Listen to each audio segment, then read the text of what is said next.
chacun d'entre vous. Vincent l'a annoncé, ce sont des dimanches missionnaires. Nous avons commencé dimanche dernier avec le rapport missionnaire d'Andréane.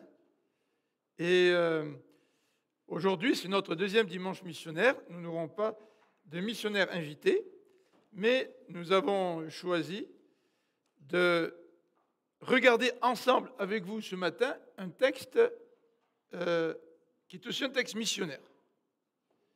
Et avant de laisser la parole à Eduardo pour qu'il puisse commencer la première partie de cet enseignement, je voudrais vous donner une nouvelle missionnaire. Vous savez qu'en France, les Français font face à toutes sortes de défis, notamment avec l'extrémisme musulman. Et il y a eu des attentats, beaucoup plus qu'ici au Canada, des attentats aussi beaucoup plus meurtriers. Et ils ont décidé de voter une loi. Je ne sais pas si vous avez entendu parler de cette loi. Le but de la loi, je crois, c'est de protéger le pays contre l'extrémisme. Mais dans le concret, la loi crée beaucoup de craintes parmi les évangéliques notamment. Voici ce que cette loi dit. Et quand j'aurai fini cette petite nouvelle missionnaire, on fera descendre des enfants. Voici ce que cette loi dit. Chaque église, à chaque 5 ans, doit aller à la préfecture pour se faire enregistrer. Donc ça veut dire que une fois que l'église est enregistrée auprès du gouvernement, comme c'est le cas ici au Canada, puis comme c'était le cas avant, on ne peut plus maintenant en France prendre pour acquis que cet enregistrement est valide tant que l'Église existe. En fait, chaque 5 ans, il va falloir enregistrer la communauté auprès de la préfecture. Et la préfecture peut révoquer le droit de l'Église à exister. Alors, vous comprenez que les chrétiens en France sont pas très, très favorables envers cette nouvelle loi. Ce n'est pas encore très clair de savoir sur quels critères les préfectures s'appuieraient pour révoquer la charte de l'Église. Mais la porte est ouverte pour que l'Église en France puisse vivre une situation bien plus difficile qu'elle ne le vit jusqu'à présent. Vous savez qu'au Canada, il y a peut-être une couple d'années, le gouvernement fédéral a dit que les organismes à but non lucratif qui peuvent recevoir des subventions pour engager des étudiants pendant l'été, vous savez, doivent, pour se qualifier, accepter certaines valeurs, dont notamment être pro-choix. Alors si des églises du Canada décident d'engager l'été des jeunes pour travailler, ils auraient normalement droit à des subventions du gouvernement. Les missions le font, beaucoup d'organismes le font. Mais si ces organismes n'adhèrent pas à certaines valeurs du gouvernement, ils n'auront pas droit à ces aides financières. Je crois que c'est allé en cours. Et si je me rappelle bien mes lectures, ça a été confirmé, ça, pour l'avenir, parce que ça avait été contesté, etc. Donc, vous voyez un petit peu, il y a une certaine tendance, en tout cas, la tendance est beaucoup plus lourde en France, avec cette obligation chaque 5 ans d'aller s'inscrire auprès de la préfecture. Deuxième élément que comprend cette loi, c'est que le gouvernement devient beaucoup plus exigeant au niveau de la gestion financière.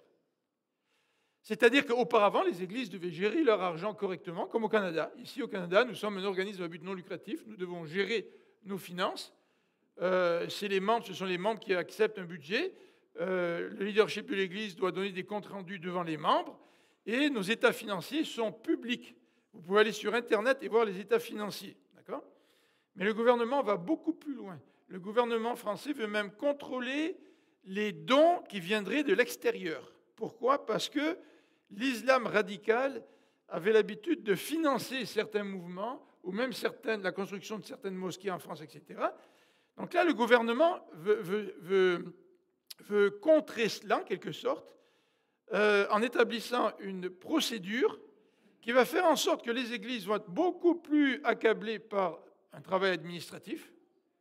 Alors ça va être déjà beaucoup plus difficile, probablement pour les pasteurs aussi, puisque vous savez qu'on fonctionne dans les églises avec des volontaires.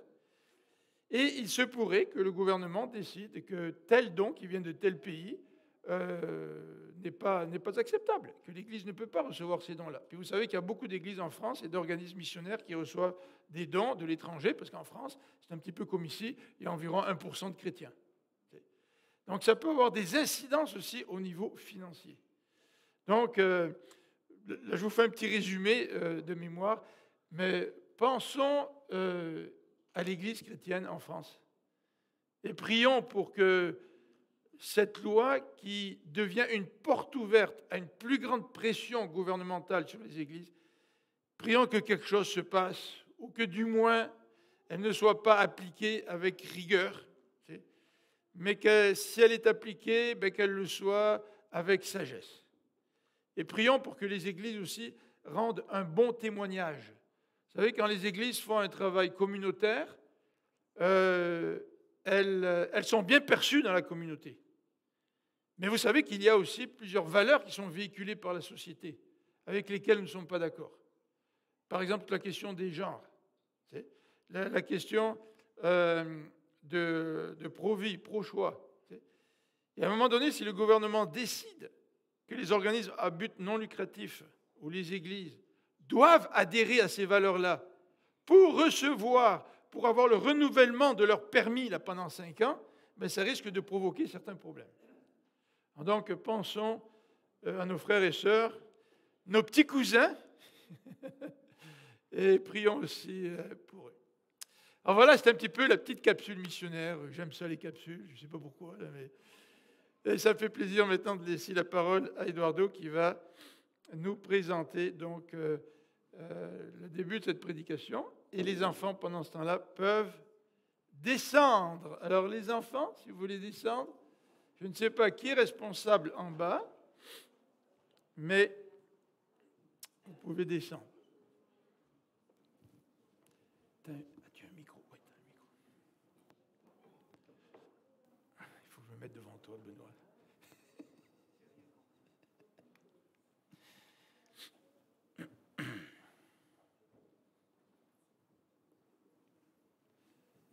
Bonjour. C'est toujours un plaisir de partager à nouveau la parole de Dieu parmi nous, entre les membres de l'Église en présentiel, pas sur vidéo toujours. Pour moi, c'est toujours un plaisir de vous voir en personne. Je vais commencer en disant un verset biblique qui dit « Si donc, c'est le Fils qui vous donne la liberté, alors vous serez vraiment libre. » Seul Jésus peut vraiment nous libérer. Sans Christ, nous vivons comme esclaves du péché. Sans Christ, une personne peut penser « Ah oui, je suis libre », ou penser qu'elle est libre, mais elle ne l'est pas. Mais c'est merveilleux de voir la puissance de Jésus pour nous libérer. Il a le pouvoir de nous libérer des conséquences terrestres du péché et nous libérer des conséquences éternelles du péché. Jésus a le pouvoir de tout transformer. C'est ça la vérité. Nous voyons dans la Bible nombreux récits de personnes qui ont été libérées et totalement changées à partir du moment où elles ont rencontré Jésus. Il y a beaucoup tellement de récits qui parlent de ça. Dans plusieurs de ces histoires, nous pouvons voir un grand changement de vie. Oui, on parle dans plusieurs de ces histoires parce qu'il y a toujours un changement de vie, mais il y a des situations qui ce n'est pas un gros changement, mais il y a des autres qui sont vraiment de gros changements de vie. Par exemple, en parlant de nous, s'il y a quelqu'un ici qui a né qui était né dans une maison chrétienne. Dans un moment donné dans sa vie, il est devenu chrétien, il a changé de vie. Je ne sais pas si c'était un gros changement de vie. Mais il y a des cas dans la Bible et dans nos vies que nous pouvons voir un grand changement de vie. C'est-à-dire que ce sont des gens qui ils ont été cessés d'être spirituellement morts, nous aussi, et cela a un impact direct sur l'éternité de ces personnes et de nos vies aussi. Mais au-delà de cela, ces personnes ont commencé à agir différemment. Un gros changement de vie. Elles ont été en fait libérées et en même temps transformées par le Christ. Mais ces récits ne sont pas... Dieu continue de libérer et de transformer des vies. Nos vies et les vies partout dans le monde. À chaque jour, de nombreuses personnes sont libérées et transformées par le Christ. Aujourd'hui, nous allons réfléchir au récit d'un homme qui a expérimenté une libération spectaculaire. C'est le texte de Marc, chapitre 5. On va lire d'abord le verset 1 et le début du verset 2. Marc 5. Ils arriveraient de l'autre côté du lac, dans la région de Gérasa, où Jésus débarqua. Jésus arrive avec dans la région de Gérasa, plus précisément à la proximité de la ville de Gadara, plus connu le nom Gadara que le nom Gérasa. Jésus et ses disciples avaient traversé la mer de Galilée, où Jésus a calmé la tempête, la fameuse histoire où Jésus calma la tempête. C'était cette région de Gérasa, c'était une région de gentils, c'est-à-dire de gens qui n'étaient pas juifs. Ce n'était pas normal de juifs de parler de Dieu ou faire quelque chose dans une région de gentils. C'est dans cette région que Jésus arrive pour accomplir un miracle, une libération spectaculaire. Mais quelle était la situation avant l'arrivée de Jésus? Comme c'est dans le texte, Jésus arrive de l'autre côté du lac, dans la région de Gérasa, où Jésus débarqua. Aussitôt, sortant des tombeaux, un homme qui était sous l'emprise d'un esprit mauvais vint à sa rencontre. Il habitait dans les tombeaux et même avec une chaîne, personne ne pouvait pas plus le tenir attaché. Car on l'avait souvent enchaîné, et on lui avait mis des fers aux pieds, mais il cassait les chaînes et brisait le fer. Personne ne pouvait le maîtriser. Sans cesse, nuit et jour, il errait parmi les tombes et sur les montagnes en hurlant, se blessant contre les rochers. La première chose que nous pouvons remarquer est qu'il existait là-bas un homme esclave. Oui, un homme esclave, un homme qui était sous l'emprise d'un mauvais esprit. Regardons à nouveau le verset 5. Sans cesse, nuit et jour, il errait parmi les tombes et sur les montagnes en hurlant, se blessant contre le rocher. Imaginez la situation terrible de cet homme. Quelle chose terrible, quelle souffrance. Cet homme était tourmenté par le mauvais esprit. En même temps, il tourmentait les gens de ce village. À cause de cela, les habitants de ce village, parce que personne ne pouvait le maîtriser, essayaient de faire quelque chose pour le maîtriser, mais n'étaient pas capables. Personne ne pouvait pas l'aider. C'était une situation terrible pour ce village, pour les personnes qui sont là-bas. Avez-vous déjà imaginé une telle situation dans votre quartier? Une personne comme ça, qui, pour lui arrêter, le peur de sortir dans la rue, je ne sais pas au Québec, mais où il y a de peur de sortir dans la rue. Je pense que ce n'est pas une chose habituelle ici. C'était un homme qui générait des problèmes pour tout le monde autour de lui. Combien de personnes avons-nous? Des personnes possédées par des démons? Probablement pas. Mais nous pouvons connaître des situations similaires. Des personnes qui causent beaucoup de problèmes autour de lui. Je vais donner un exemple que je ne sais pas si vous connaissez. Probablement Alexandre Bertrand connaît. Il existe une région dans la ville de São Paulo connue sous le nom de, c'est en portugais, Cracolândia. Cracolândia en portugais, c'est la combinaison des mots crack, la drogue, et l'India, c'est pareil à l'Inde en anglais, la terre. C'est-à-dire que c'est la terre du crack, en d'autres termes. C'est un endroit terrible.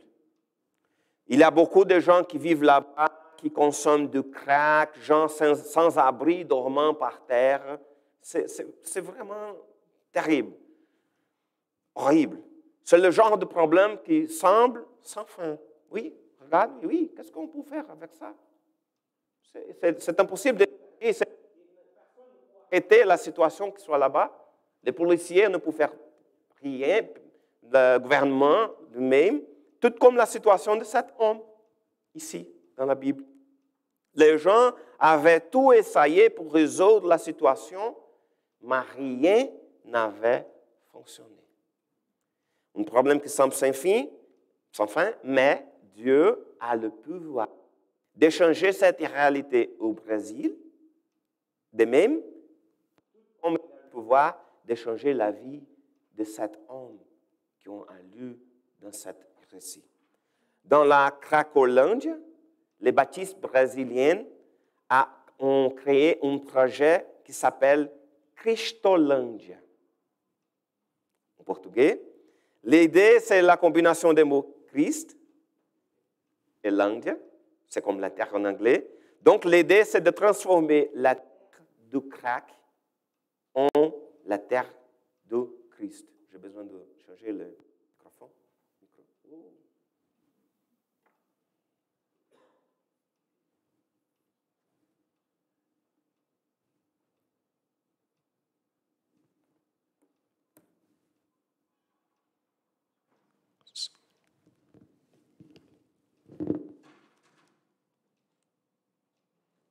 C'est bon?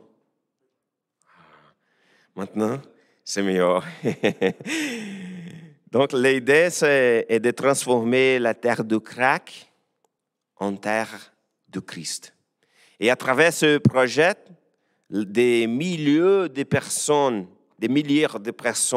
ont été libérées de la drogue et libérées, abandonnées les rues, et maintenant sont servants du Seigneur. Nombreuses personnes. Elle représente beaucoup de gens là-bas qui ont été changés de vie. J'ai rencontré une femme, elle était sans abri il y a, je pense, 8, 10 ans. Elle était une consommatrice de crack. Elle était tombée enceinte 2 fois dans la rue et ses enfants lui ont été enlevés pour le gouvernement et donnés en adoption parce qu'elle était toujours droguée dans la rue. 2 fois. Mais dans la 3e fois, elle était enceinte de son 3e enfant. C'était une fille, la première fille. Sa fille est née dans la rue, sous un viaduc. C'était une nuit froide à São Paulo. Il a des froids, c'est comme notre automne ici. L'accouchement a été réalisé par un médecin. Mais pas un médecin qui était là pour travailler ou pour aider les autres personnes, mais pour un médecin qui avait abandonné le métier à cause du crack et qui vivait aussi dans la rue. Son cordon ombilical a été coupé par des vieux ciseaux rouillés, lavés à la cachaça. Cachaça, c'est une boisson semblable à vodka. Et quand cette fille est née, elle a pensé, mais j'ai besoin de changer. J'ai besoin d'aider, j'ai besoin de changer. Je ne peux pas perdre un autre enfant.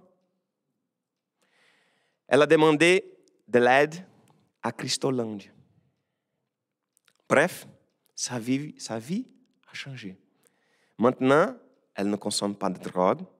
Elle s'est mariée. Elle a eu un autre enfant. Sa fille, qui était née sur le viaduc, est une belle fille, d'une bonne santé. Même avec toutes les drogues que sa mère a été prendre pendant qu'elle était tombée, était enceinte, sans problème de santé, une belle fille. Elle a une famille, elle a un travail et surtout, elle était une servante du Seigneur. Dieu a le pouvoir de libérer les gens de la drogue. Dieu a le pouvoir de libérer un homme des griffes du mauvais esprit. Et Dieu peut transformer n'importe quelle situation. Il peut tout transformer. Il peut transformer toutes les réalités. Jésus est la seule solution pour tous ceux qui souffrent comme esclaves du péché et qui sont condamnés à mort. Si donc c'est les filles qui vous donnent la liberté, alors vous serez vraiment libres. Et notre rôle est de prêcher l'Évangile. C'est ça notre rôle. D'amener les autres, des personnes, d'amener les autres à une rencontre avec le Christ. Mais comment la rencontre de l'homme qui a commencé à parler, comme la rencontre de l'homme avec Jésus, s'est-elle passée? Mais c'est Philippe qui va parler de ça.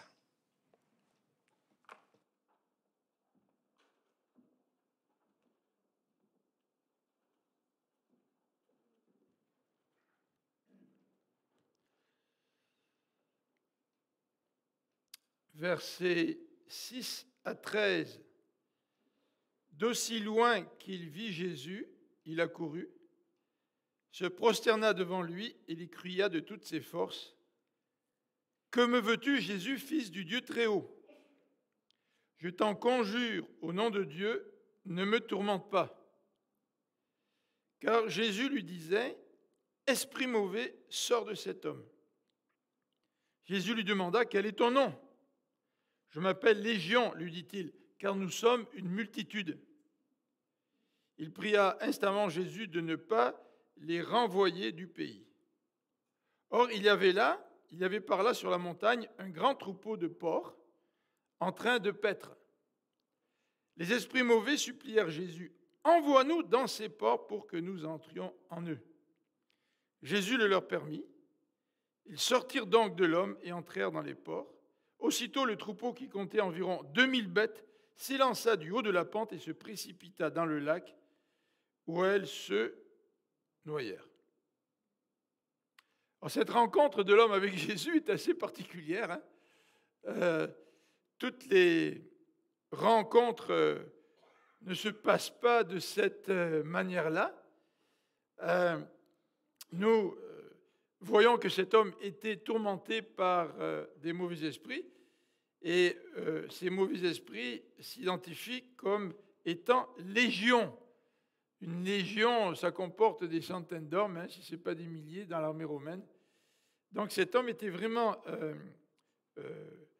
torturé, en quelque sorte, par un paquet de démons, une multitude de démons.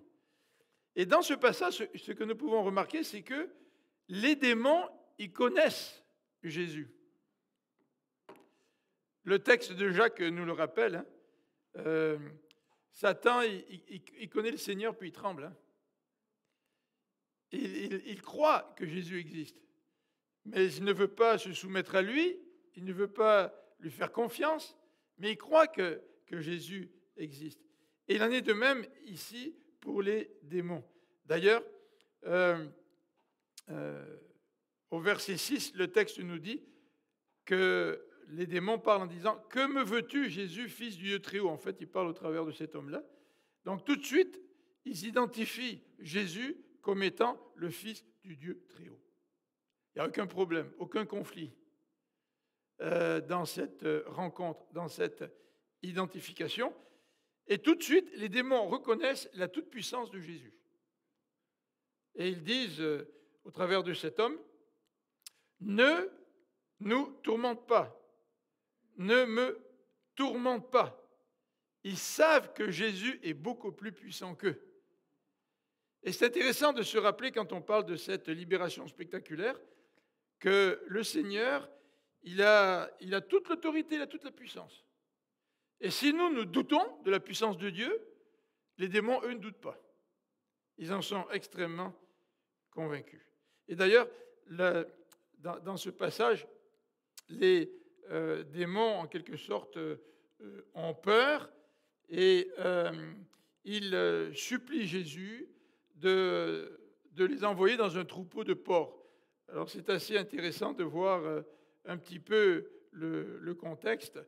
Un troupeau de porcs, 2000 bêtes, c'est quand même un gros troupeau. Hein.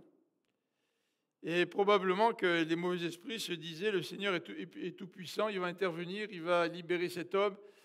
Où est-ce qu'on pourrait aller? Bon, en tous les cas, si on va dans un troupeau de porcs et puis que les porcs périssent, peut-être que ça ne donnera pas une bonne réputation à Jésus. Je ne sais pas s'ils ont réfléchi comme ça. Parce qu'en fait, pour un village, de perdre leurs ressources économiques entraîne toutes sortes de conséquences pour tout le village. Donc, ce n'est pas un petit troupeau avec 5-6 bêtes, là. C'est quand même 2000 porcs qui ont été en quelque sorte possédés par ces démons lorsque Jésus a libéré cet homme. Donc ces démons ont peur, évidemment, ils reconnaissent Jésus, ils ont peur et lui demandent d'aller dans le corps de ces porcs.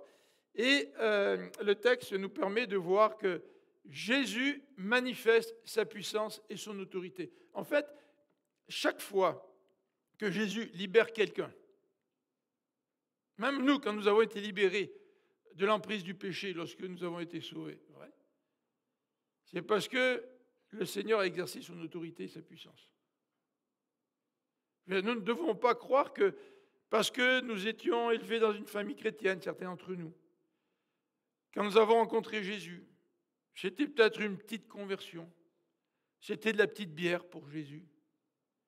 Mais je me rappelle ce que disait mon ami Amar Diabella, il disait, ça prend la même puissance de Dieu pour sauver un fils de chrétien que pour sauver, par exemple, un musulman ou un hindou ou n'importe qui. C'est la même puissance qui est à l'œuvre. Et si tu as donné ta vie à Dieu, si tu as été transformé par Dieu, c'est parce que la puissance de Dieu a agi en toi pour te libérer des ténèbres. Parce que la Bible nous dit que nous sommes passés des ténèbres à son admirable lumière.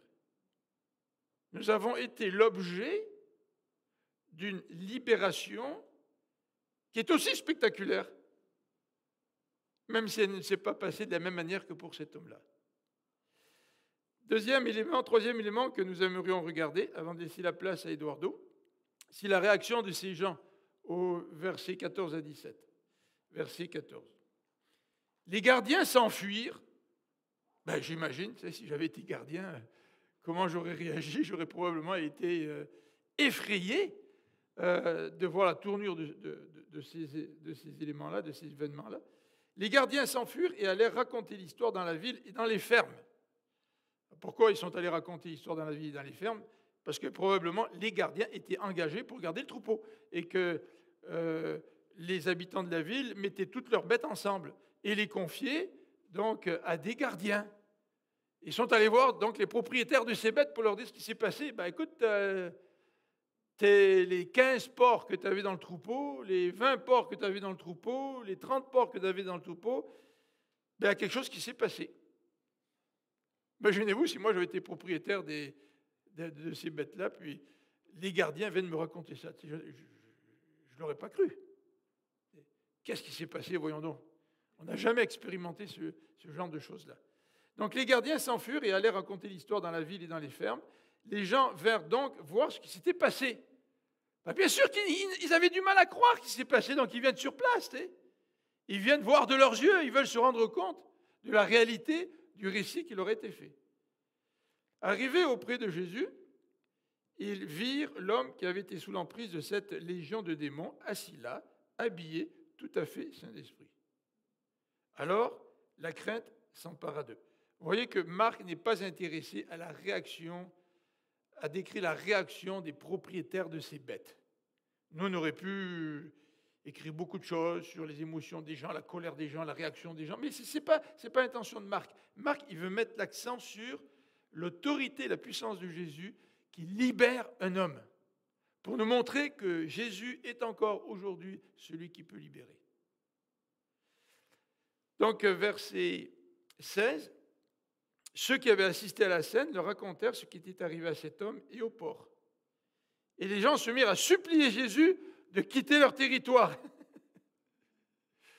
La réaction de ces gens-là, versets 14 et 16, probablement que les gens étaient très inquiets pour leurs cochons, pour leurs porcs. Et c'est donc la raison pour laquelle ils sont venus sur place pour voir ce qui s'est passé. Et en comprenant, je ne sais pas qu'est-ce qu'ils ont compris, mais en tout cas, en entendant le récit de ce qui s'est passé, eh bien, ils furent saisis de crainte. Alors, nous pourrions nous poser la question, de quelle crainte s'agit-il? Ce n'est probablement pas la crainte de Dieu, d'après le contexte. Probablement, ils ont eu peur parce que la vie économique de leur village était menacée.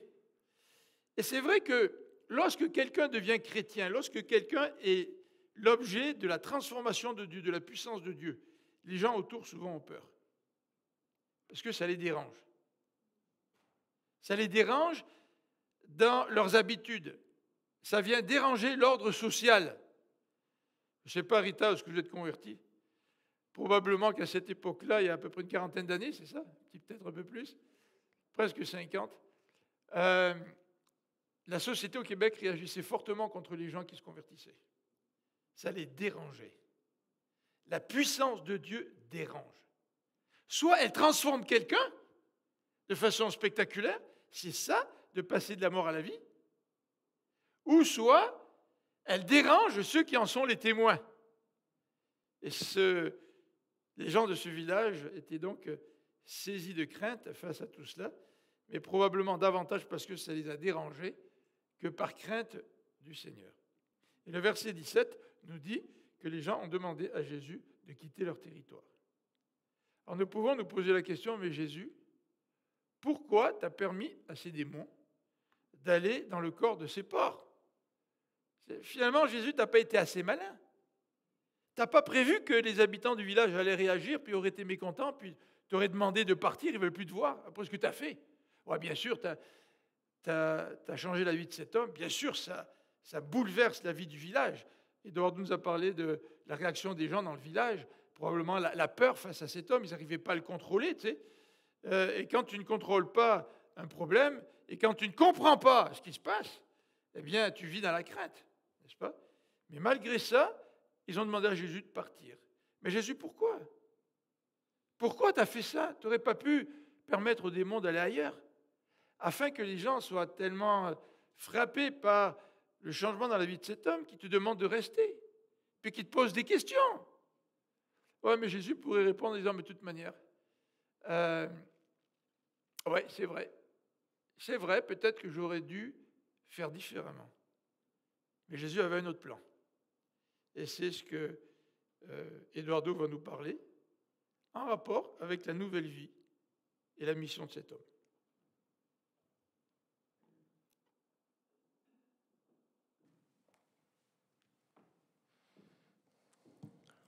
On va regarder à nouveau le verset 15. On parle qu'ils virent l'homme qui avait été sous l'emprise de cette légion de démons, assis là, habillé et tout à fait saint d'esprit. Tout d'abord, cet homme a été transformé parce que Jésus a le pouvoir de transformer toutes choses, de transformer n'importe quelle réalité, comme nous étions en train de parler au début.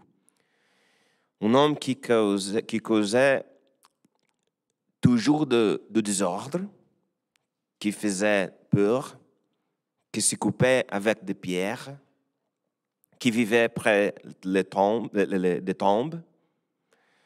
Il était maintenant assis, habillé et saint d'esprit. Et ce qu'une rencontre avec Christ fait aux gens, c'est ça. Jésus a le pouvoir de changer de vie, nos vies, même celui qui pourrait être considéré comme le pire des pécheurs.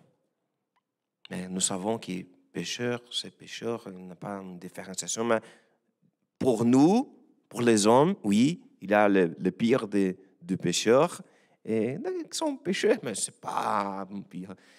Mais par Dieu, pour le Christ, il a le pouvoir de faire, même avec le pire des pécheurs, même pour ceux qui sont un problème pour tous ceux qui l'entourent, il peut transformer toutes les choses, même ces pires pécheurs peuvent être transformés par le Christ. Cet homme était maintenant là, transformé, assis, habillé et saint d'esprit.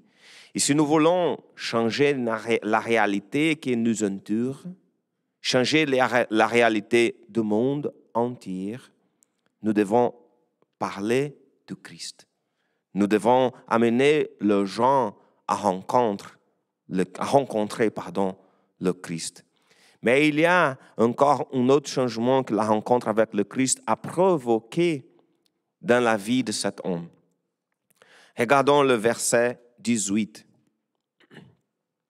Au moment où Jésus remontait dans le bateau, l'homme qui avait été délivré des démons lui demanda s'il pouvait l'accompagner.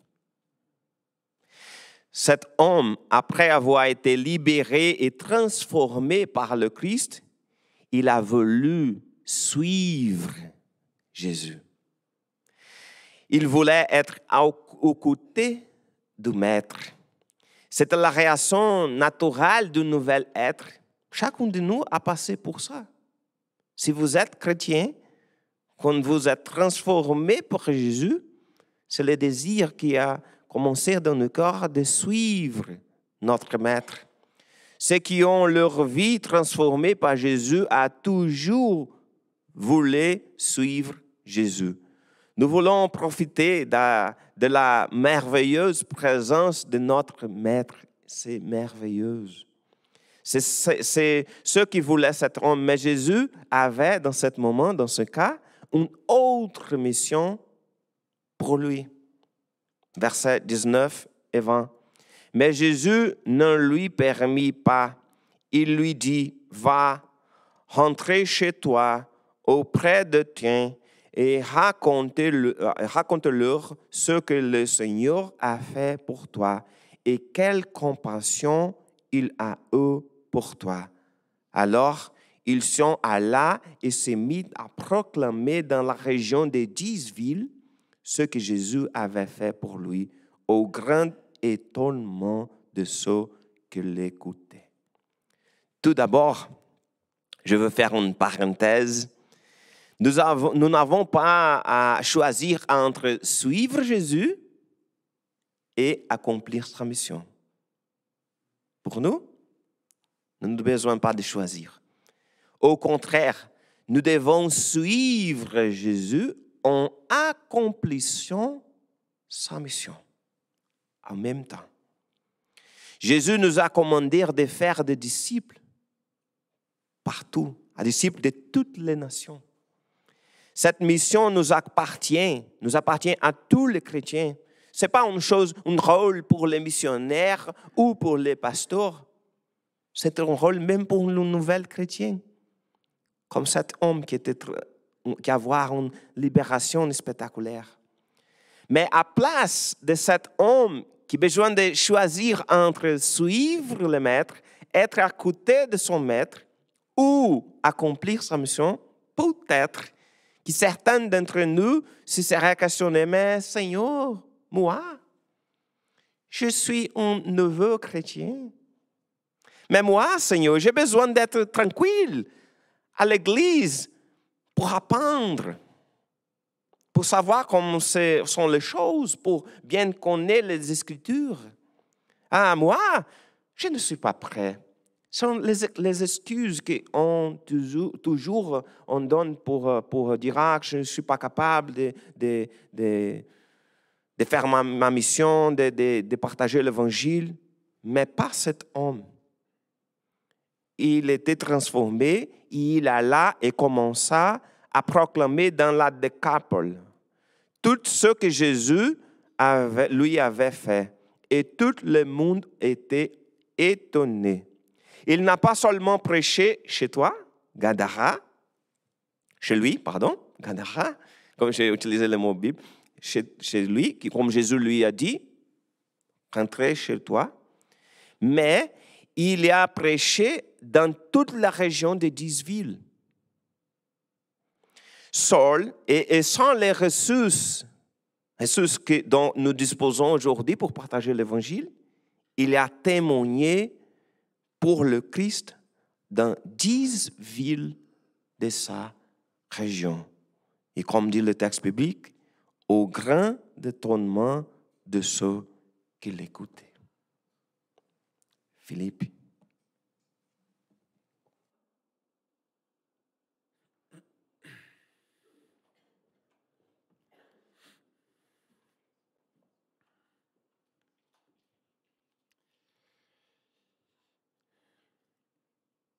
Alors cet homme n'a pas eu le privilège de suivre des cours à Saint-Bec,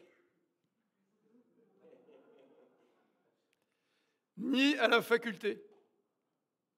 Et pourtant, j'ai l'impression qu'il a été un meilleur témoin que tous ceux d'entre nous qui avons suivi des cours en théologie. Et ce n'est pas tout à fait surprenant quand on y réfléchit. Cet homme a vécu une transformation, une libération spectaculaire. Mais nous aussi, nous avons vécu une transformation spectaculaire. Et peut-être que notre transformation à nous, nous ne la voyons pas comme spectaculaire. Et peut-être que nous prenons tellement pour acquis ce que Dieu a fait dans notre vie que nous ne savons pas vraiment raconter ce que Dieu a fait dans notre vie. Là, je ne parle pas de présenter l'Évangile en 3 points, en 4 points, et puis d'une manière théologique qui soit très bien présentée. Ce n'est pas ce que Jésus lui a dit. Jésus lui a dit, écoute, on va te faire un cours 101 en 2 heures, parce que je dois prendre le bateau et partir. Ils m'ont chassé du village. Donc, je vais te faire un cours 101, là, comment présenter le message de la bonne nouvelle, de l'Évangile. C'est-à-dire le message théologique. Cet homme-là a eu aucune formation théologique. Alors, il s'est rabattu sur quoi s'il n'avait pas de formation théologique? Il s'est rabattu sur ce que Jésus a fait dans sa vie, sur la puissance qui s'est manifestée dans la vie de cet homme. La puissance de Jésus s'est manifestée aussi dans notre vie, les amis. Même si on n'est pas des théologiens, nous savons que Jésus a vaincu la mort. Est-ce que nous sommes convaincus que Jésus a vaincu la mort? Est-ce que nous sommes convaincus que le Seigneur nous a libérés? Il t'a libéré de quoi, le Seigneur? Ah ben moi, je n'ai pas pris du crack. Moi, j'étais quand même intelligent, j'ai eu un bon travail, je faisais plein d'argent avant de devenir chrétien. Je suis peut-être à l'université ou pas, j'avais peut-être fondé une affaire, un business. Et puis moi, je n'avais pas une très très mauvaise vie. Tu sais. Et comme a dit Eduardo tout à l'heure, ben là, le Seigneur m'a sauvé. Je suis convaincu, oui, je suis convaincu que je suis enfant de Dieu, j'ai été pardonné de mes péchés. Mais est-ce que nous réalisons que la puissance du Seigneur qui est mort, qui a vaincu la mort, que cette puissance du Seigneur, elle s'est manifestée pour intervenir dans notre vie? Est-ce que nous comprenons que c'est la même puissance? Est-ce que nous avons besoin aujourd'hui de retrouver une façon de raconter ce que Jésus a fait, ou peut-être même de redécouvrir ce que Jésus a fait. C'est tellement banal ce que Jésus a fait dans ma vie. Maintenant, il faut que je parle aux gens de ce que Jésus a fait dans ma vie, mais c'est tellement banal, j'ai pratiquement pas grand-chose à dire. Mais non, ce n'est pas banal. Le Jésus auquel nous croyons, le Jésus qui est intervenu dans notre vie, c'est le même Jésus qui a vaincu la mort, c'est le même Jésus qui nous a libérés de la puissance du péché, et c'est ce même Seigneur tout-puissant. Avons-nous besoin, pour pouvoir parler de ce que Jésus fait dans notre vie, avons-nous besoin de redécouvrir la puissance du Seigneur et la puissance de Dieu qui s'est manifestée dans notre vie? Avons-nous réellement besoin de redécouvrir tout cela? Est-ce que ça ne devrait pas être le sujet de notre prière? Seigneur, tu vois, je suis tellement habitué à ma vie chrétienne. Ouais, je sais tout très bien, j'ai écouté des enseignements, j'ai même suivi des cours, je le sais. Mais quand il s'agit de parler à mon voisin de ce que Jésus a fait dans ma vie, je ne sais pas quoi dire. Est-ce que ça vous arrive, ça? Est-ce que vous pouvez véritablement raconter ce que Jésus a fait dans votre vie? C'est quelque chose d'extraordinaire, ce que Jésus a fait dans votre vie. Est-ce que nous pouvons redécouvrir le côté spectaculaire de cette nouvelle naissance que Jésus a opérée dans notre vie, pour pouvoir ensuite en parler avec nos propres mots? Le verset 19, comme l'a dit Eduardo, nous parle de notre mission. Jésus lui a dit, raconte ce que le Seigneur a fait pour toi. Raconte. Avant de raconter, il faut peut-être compter. Compter pour pouvoir raconter. Peut-être que je ne peux pas raconter parce que je ne sais pas assez compter tous les bienfaits que Dieu opère dans ma vie. Peut-être que je ne suis pas assez reconnaissant de ce que le Seigneur fait dans ma vie. Peut-être que je ne mets pas assez l'accent sur ma propre nature pécheresse, sur mon besoin de pardon, sur mon besoin de l'amour de Dieu et de la compassion de Dieu. Ah oui, on le sait tous, Dieu nous aime, puis on aime bien ça, chanter les cantiques là. Mais est-ce qu'on est vraiment bouleversé par la compassion de Dieu envers nous? Est-ce qu'on a besoin de redécouvrir la profondeur, la hauteur, la largeur, puis j'oublie toujours le 4e terme du verset de Paul, de l'amour de Dieu pour nous? Est-ce que c'est ça qui fait que j'ai de la difficulté à raconter ce que le Seigneur a fait pour moi? Admettons que ma maison soit en feu, puis un pompier vient me sauver. Je vais dire ce que c'était. Je vais le dire pourquoi? Parce que je sentais la chaleur des flammes. J'ai même eu quelques cheveux qui ont brûlé quand le pompier m'a sorti de la maison. J'ai senti la fumée qui m'étouffait.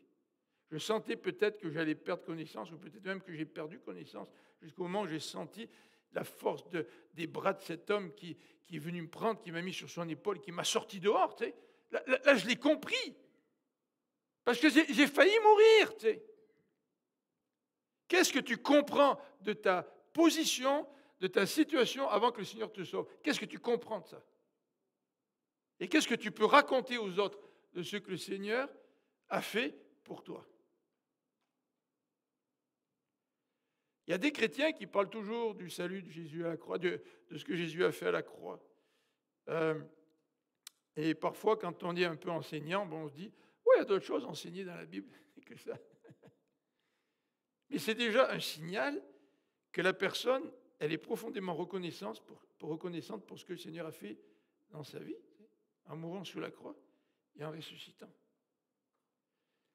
Mais il ne suffit pas simplement de se rappeler que Jésus est mort sur la croix et qu'il est ressuscité, mais il faut aussi se rappeler quel était notre état spirituel avant que le Seigneur nous sauve. Pour pouvoir mettre des mots sur cet état spirituel, il nous faut le comprendre. Il nous faut le comprendre dans notre cœur. Un bon québécois, on pourrait dire dans nos tripes. Comme quand tu es sauvé d'un incendie, par un pompier qui vient te chercher. Là, c'est dans tes tripes. Il n'y a personne qui va mettre des paroles sur ta bouche. Les paroles vont venir de ton cœur. Les paroles vont venir du fond de ton être, de la réalité que tu as vécue. Est-ce que nous connaissons cette réalité dans laquelle nous étions avant que le Seigneur nous sauve? Et est-ce que nous sommes profondément marqués par la compassion de Dieu qui nous a sauvés? Cet homme-là était profondément marqué. Il ne pouvait plus se taire. Pas simplement sa ville, mais dans la Décapole, dans les 10 villes. Il ne pouvait pas se taire. Ça surgissait du plus profond de lui-même. Pour que nous puissions être témoins de Jésus, pour raconter ce que Jésus a fait dans notre vie, il faut que ça vienne du fond de notre cœur. Et peut-être que ce matin,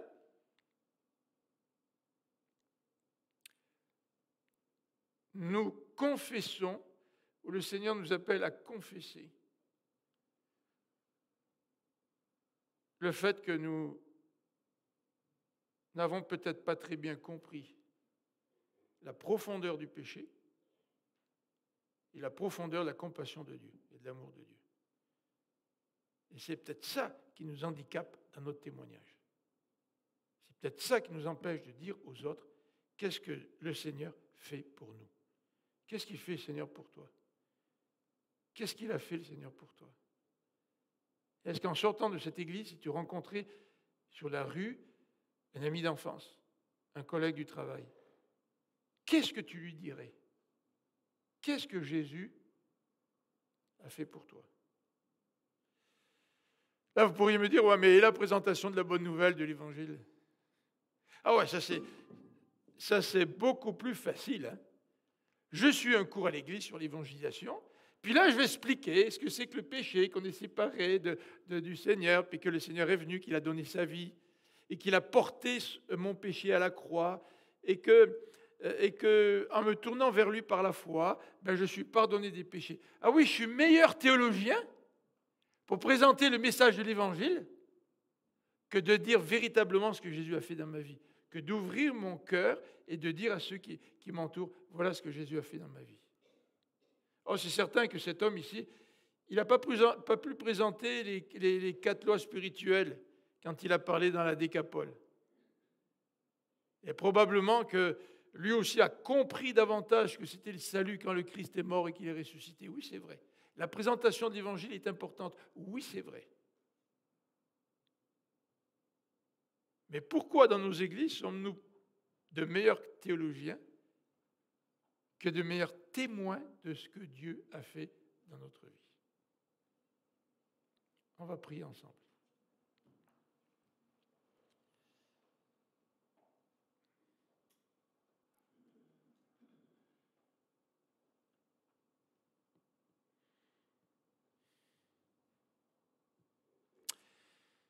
Seigneur, probablement, comme nous l'avons dit tout à l'heure, pendant la période d'adoration, nous avons probablement de la difficulté à comprendre que tu es un Dieu saint.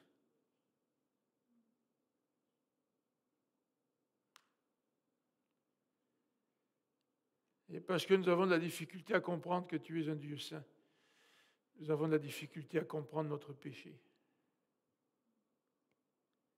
à comprendre ce qui nous séparait de toi, à comprendre la grandeur de ton amour. Et c'est peut-être pour ça que nous avons de la difficulté à parler de ce que tu as fait dans notre vie.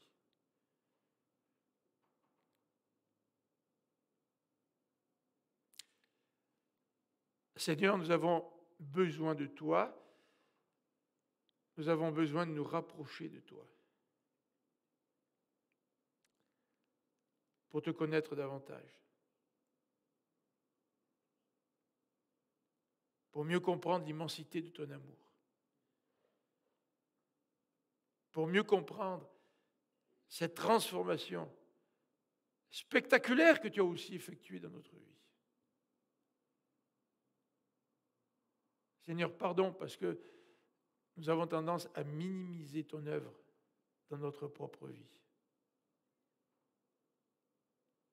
Pardon parce que Satan veut nous cacher la grandeur de ton action dans notre cœur, pour que nous ne puissions pas en parler librement.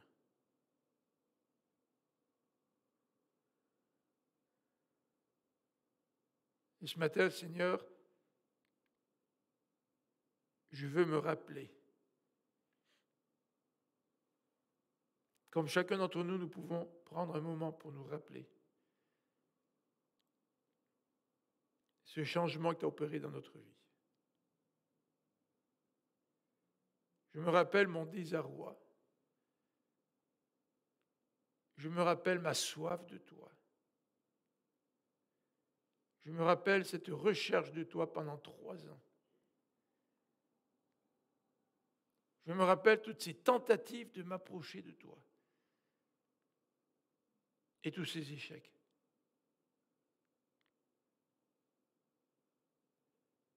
Jusqu'au moment où tu as changé ma vie. Et je me rappelle cette joie, cette libération, ce fardeau qui est tombé de mes épaules.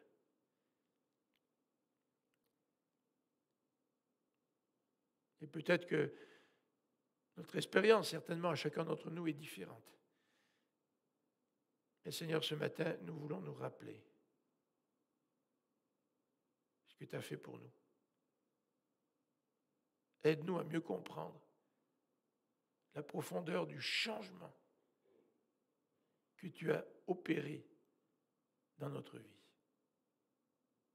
Pour que nous puissions chanter un chant nouveau, un cantique de joie, que nous puissions être dans l'allégresse face à ton action dans notre vie. Et que cette joie puisse jaillir tout autour de nous et que nous puissions dire, raconter à ceux qui nous entourent ce que tu as fait dans notre vie. Chaque conversion est une conversion miraculeuse, spectaculaire. Merci pour cela, Seigneur. Amen. Je vous invite à vous lever. On va chanter ce chant que vous connaissez tous très bien. Je passerai ma vie, vous connaissez la suite, à dire à tous mes frères que tu es bon.